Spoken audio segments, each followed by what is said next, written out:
Magandang umaga po. Bali ako po Hindi, tanghali na. Bali ako po yung pinadala ng... SWD.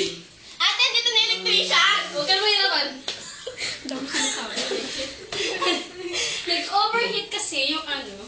Bali, saan ba sila ng... Wala po, huwag ka tumayo. Bali, saan ba sila ng... outlet nyo?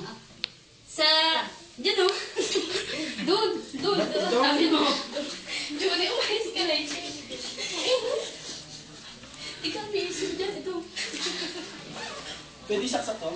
Saksak mo. Nag-spark siya kanina. Nag-spark po siya kanina. Alala ko, sunog ka. Siguro nag-overheat lang to. Kailan ba basahin? Baka... Siguro... Baka palamigin nyo nga siya ng mga... half hour. Mga 30 minutes lang bago nyo ulit gamitin. Kasi siguro nasobrahan lang ito sa gamit. Yun. Baka may sumabog na yan. Hindi sasabog kasi although ano lang naman Ganun yun. ka tumawa. Ano po? Yun lang naman pala ang sira ng... Sige. Sige po. Thank you. Salamat po. Wala pong merienda dyan. Sige, mamaya mag-inom naman tayo.